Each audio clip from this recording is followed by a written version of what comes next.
everyone. Today we will discuss about waves. Why do people love to go to the beach, especially during summertime? They either go swimming or simply sit by the seashore to enjoy watching the waves. The sight of waves washing ashore, sound of good music, and the feel of the sun's rays seem to be relaxing.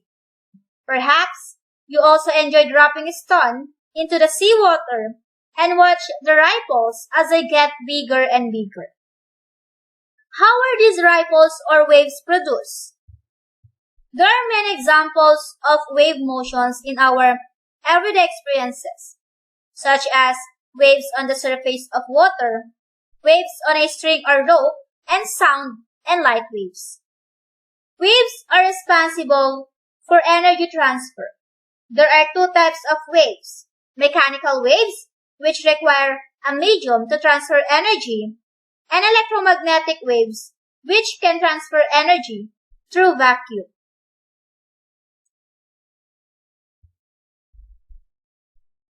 A wave is a disturbance that moves from one place to another. A wave carries energy away from the wave source. If you tie one end of a rope around a tree and jerk the other end once, a disturbance will travel along the rope and a wave pulse will be produced. Jerking it up and down several times will produce a wave train. A wave pulse is a single disturbance, while a wave train is a series of disturbances. When you move the rope up and down, you are doing work on the rope. Your energy that is transferred to the rope causes the disturbance to travel along the rope. Notice that the particles in the rope itself do not move forward with the wave. The rope acts as a medium through which the wave propagates.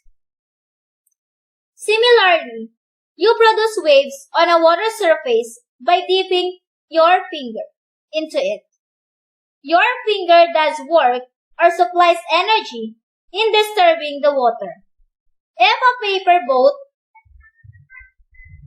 is made to float on water and the water is continuously disturbed, some of your energy is transferred to the paper boat, causing it to move up and down, but not making it move in the direction of the wave. The water only acts as a medium for energy transfer.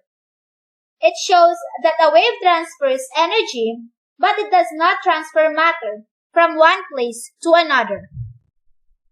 Waves can be classified according to the direction of motion of the particles of the medium. When you jerk the free end of the spring up and down, a pulse travels along the spring. In this case, the motion of the spring is a right angle to the direction of the waves. If the motion of the particles is perpendicular to the direction of propagation of the wave, we have transverse wave. Examples are rope waves and water waves. Electromagnetic waves such as light are not mechanical waves, but are also transverse waves. Electromagnetic waves are carried by a disturbance in electric and magnetic fields and do not need matter to propagate. As they are propagated in space, the electric and magnetic fields are perpendicular to each other and to the direction in which the wave travels. When one end of the spring is jerked back and forth, the medium vibrates parallel to the direction of the waves. A wave that travels in a direction parallel to the direction of motion of particles of the medium is a longitudinal wave. Sound wave is an example of a longitudinal wave. Description of a wave. The highest part of a wave is called crest, and the lowest part is called trough.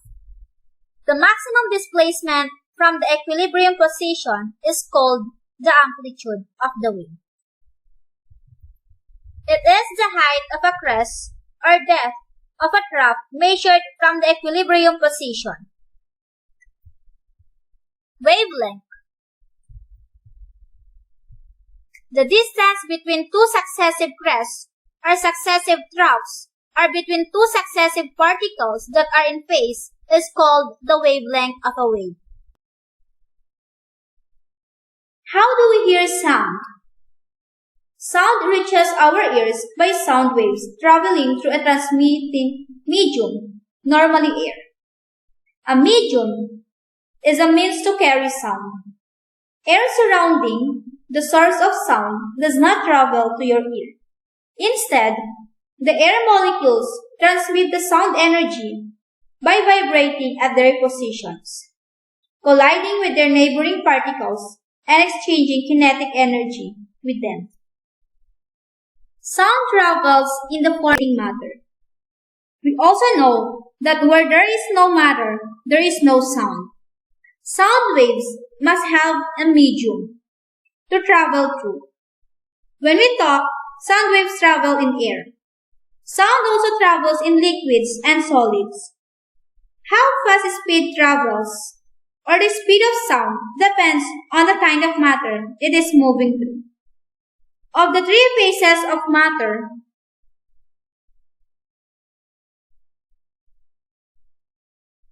the solids, liquids, and gases, sound waves travel the slowest through gases, faster through liquids, and fastest through solids. Sound moves slowest through a gas. That's because the molecules in a gas are spaced very far apart.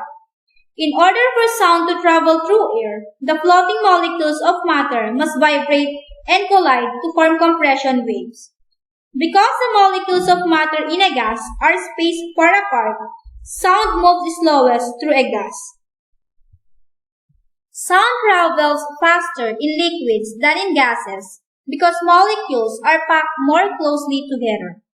This means that when the water molecules begin to vibrate, they quickly begin to collide with each other, forming a rapidly moving compression wave. Sound travels over 4 times faster in liquid than in air. Sound travels fastest through solids. This is because molecules in a solid are packed against each other.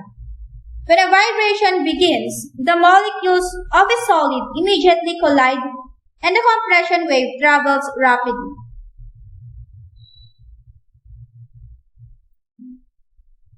In a gas, it is particularly important to know the temperature. This is because at lower temperatures, molecules collide more often, giving the sound wave more chances to move around rapidly. At freezing, 0 degrees Celsius, sound travels through air at 331 meters per second.